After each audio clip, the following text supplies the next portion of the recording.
میں یوں کہوں گا کہ قائد اعظم بڑی ہی ذہین اور دیر ہے، بڑی شارپ انٹلیکٹ، پورے ان کے ساتھ 10 سال تک ان کی خدمت میں رہنے کا حفاظت نصیب ہوئی اللہ کیا بلا ہے۔ اور یہ بھی تصدق تھا حضرت علامہ ہی کے اشارے کا لازمی ہوئی تھی کہ جب تو میں کہہ یہ رہا تھا کہ قائد اعظم کے تصور میں یہ جو بنیادی تبدیلی تھی علامہ اقبال کی پیدا کر انہوں نے ان کو کنورٹ کیا تھا، اگر لفظ میں استعمال کرنا چاہوں۔ قائد اعظم میں نے کہا نا کہ 10 سال تک ان کے ساتھ میں کھول رہا، اس کا یہ سلسلہ تھا رابطے کا، وہ یہ تھا کہ جب انہوں نے اس سیاست میں قدم رکھا یہ جو نئی آئی تھی اقبال کے تصور کی، تو اس کی مخالفت ہندو کی طرف سے تھی، انگریز کی طرف سے تھی۔ انہوں نے مجھ سے فرمایا کہ یہ جو 2 عناصر ہیں ان سے تو میں نہیں بچوں، یہ جو طالبہ اور طالب اصول کے نام سے آ رہے ہیں مخالفت کرنے والے، ان کے لیے یہ چیز نہیں ہوتا ہے، مشکل ذرا ہو جائے گا میرے لیے، مجھے بہت وقت دینا پڑے گا، اور مجھے کہا گیا ہے کہ تم اس بات میں مجھے معلوم ہوا کہ حضرت علامہ نے اشارہ دیا تھا، تو یہ تھی وہ چیز جس کی بنا پہ 1938 میں حضرت علامہ سے ملاقات ہوئی جنوری میں، اور اپریل میں طلوع اسلام کا اجلاس ہوا اس مقصد کے لیے ہوئے۔ تو ان کے ساتھ جو لڑائی ہوئی تو وہ اس زمانے میں ابھی نیشنلسٹ علماء کے ساتھ تھی، عام مذہبی گروہ جو تھا اس کے خلاف بھی نہیں اٹھا تھا، کہ ابھی دیر میں نہیں تھا کہ یہ چیز ہو جائے گی یا یہ چیز عمل ہو جائے گی۔ اس کے بعد بہرحال قائد اعظم کی دیانت اور خلوص ذہانت نے کام کیا، کچھ وقتی تھی پاکستان میں بھی کیا۔ سوال پھر دہرائیے آپ جی ہاں کہ ان کے ذہن میں حضرت علامہ کے ذہن میں اس کا ایک نقشہ ایک مستقل نظام مستقل نظام کرتا ہے۔ اب سوال یہی ہے کہ یہ نظام مستقل جو ہے وہ یہ ہے کہ جو ابدی حقائق تصور یا اقدار ہیں خدا کی طرف سے دیے ہوئے وہ مستقل ہیں، غیر متبدل۔ حضرت علامہ نے تصور یہ دیا تھا کہ ان مستقل اقدار کو بطور حدود کے آپ یہ تو غیر متبدل رہیں گے، ان حدود کے اندر رہتے ہوئے ہر زمانے کے تقاضے کے مطابق جزوی قوانین یا اس کی جزوی پروگرام کی جزیات ہر دور کی امت باہمی مشاورت سے خود متعین کرے۔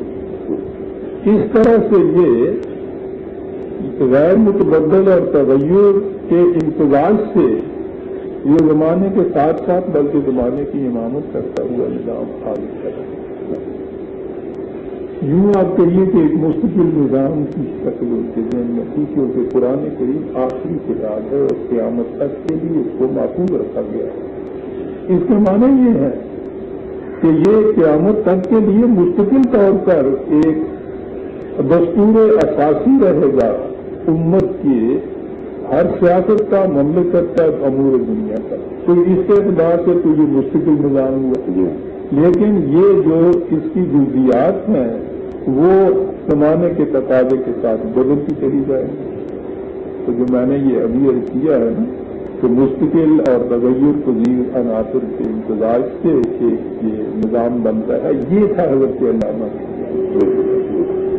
اور یہ واقعی یہ صحیح تصور تھا انہوں نے جو قرآن سے لیا، اور یہی قابل عمل تصور ہے۔ یہ ہے وہ چیز جو وہ دیتے چلے گا، اور وہ ایک خطہ زمین کے اندر ہی ایک اتنی کی قدار ہوئی۔ وہ اس پاکستان کو دراصل امیر بنانا چاہتے تھے اس نظام کے لیے، کہ چھوٹے سے خطے سے جہاں ممکن العمل ہے یہ اس نظام کو ہم قائم کریں تو اس کے جو انسانیت ساز نتائج ہوں گے انہیں دیکھ کے پہلے باقی مسلمان مملکتیں غالباً اور اس کے بعد باقی دنیا کی قومیں بھی اس کی طرف لپک کر آ جائیں۔ یہ تھا ان کے ذہن میں تصور اسلامی نظام کا جو وہ یہاں قائم کرنا چاہتے تھے۔ سب سے بڑا اعتراض یہ پیدا ہوتا تھا کہ مسلمانوں میں اس قدر اتنے فرقے ہیں، ان کی موجودگی میں ایک اسلامی مملکت یا اسلامی نظام یا اسلامی دستور کے اوپر متفق ہونا کیسے ممکن ہے؟ تو اس کے لیے انہوں نے کہا تھا کہ یہ ٹھیک ہے، فرقوں کی موجودگی میں جانتا ہوں ان جو الگ الگ فرقے بھی ہیں، لیکن انسان کے اندر ایک قدر مشترک تو ہے اور وہ ہے قرآن۔ تو اگر یہ چیز ہم اس کو دیں کہ قرآن ہوگا، بنیاد قرآن ہوگی، یہ اساس اس کی قرآن ہوگی، اس سے کوئی بھی انکار نہیں کر سکتا۔ اب اگلی چیز رہی کہ جو اس وقت تک مختلف فرقوں کی اپنی اپنی فقہیں چلی آتی ہیں ان کے متعلق کیا تھی، انہوں نے وضاحت سے یہ بات کہی کہ نہ تو یہ فقہ دینے والے جو ائمہ تھے ان کا یہ تصور تھا، نہ اسلام کا تصور ہے کہ کسی ایک دور کے تقاضوں کے مطابق جو احکام وضع کیے گئے وہ ہمیشہ کے لیے غیر متبدل ہے۔ یہ بات نہیں، بڑی وضاحت سے انہوں نے کہا تھا کہ یہ سنتا، انہوں نے کہا تھا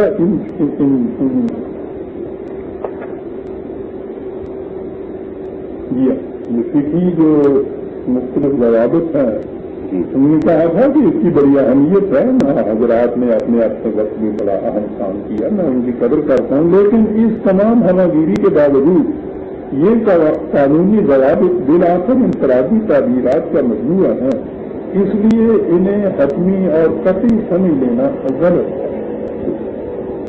تو کہتے تھے کہ پچھلے حالات تھے جن میں یہ چلے آئے، لیکن اب حالات بدل چکے ہیں اور دنیا اسلام ان تمام نئی قوتوں سے دوچار اور متاثر ہے جو زندگی کے مختلف گوشوں میں فکر انسانی کی نشو و ارتقاء کے وجود میں آ گئی۔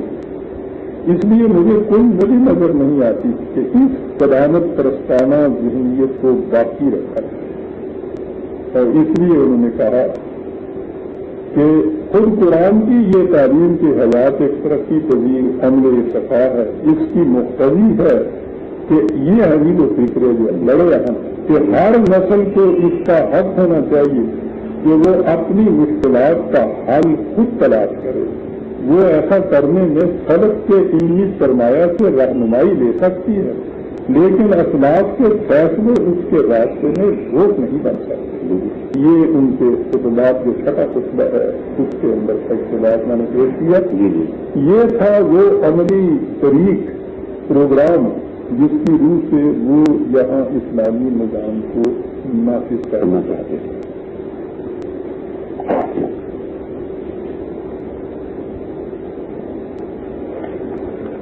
یہ تو ہمارا اگلا سوال یہ ہے کہ اقبال نے جس روحانی نو کا خواب دیکھا کیا ہم اس کے مطابق صحیح رخ پر آگے بڑھے ہیں؟ اگر نہیں بڑھے تو کیوں؟ اس خواب کو حقیقت میں بدلنے کے لیے ہمیں اب کیا کرنا چاہیے؟ درمیان میں ایک اور سوال بھی میرے ذہن میں تھا، شاید آپ ہمارے معاشرے کی طرف آنا چاہتے تھے نظام کے بعد۔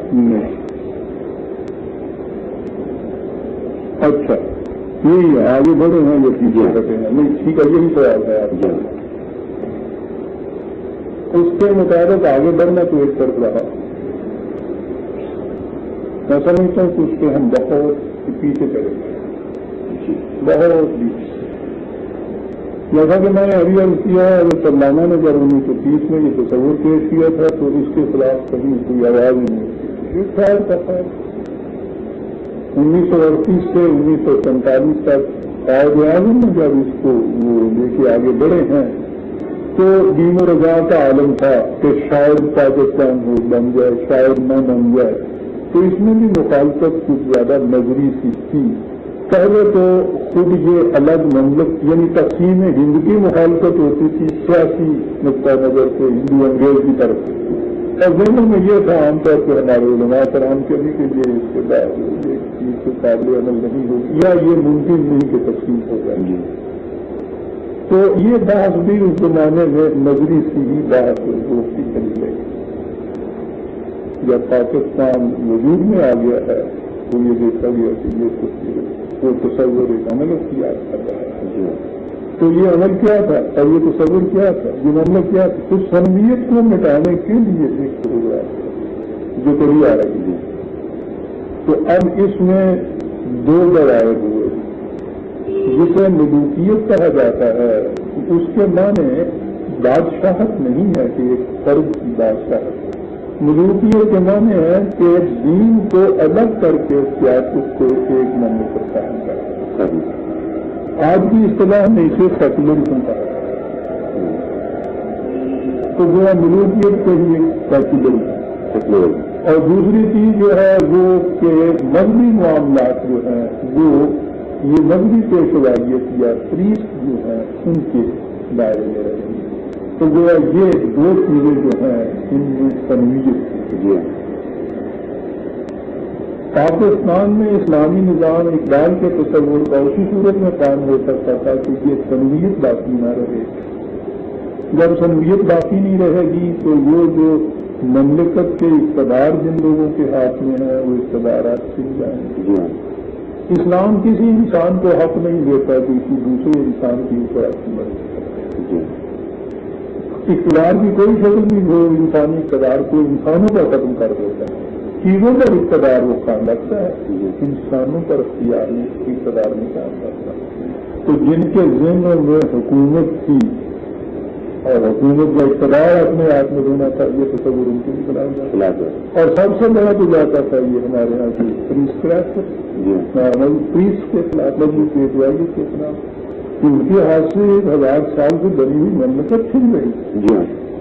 اور یہ دلچسپ تھی یہ بات کی گزری تھی کہ حکومتیں بدلی، سلطنتیں بدلی، مملکتیں بدلی، لیکن ان کی جو مملکت تھی وہ ہر مملکت میں قائم رہی. یہ صدر اول کے بعد تاریخ میں پہلا موقع تھا کہ ان کی مملکت ان کے ہاتھ سے چھن گئی. اگر یہاں اقبال کے تصور تھا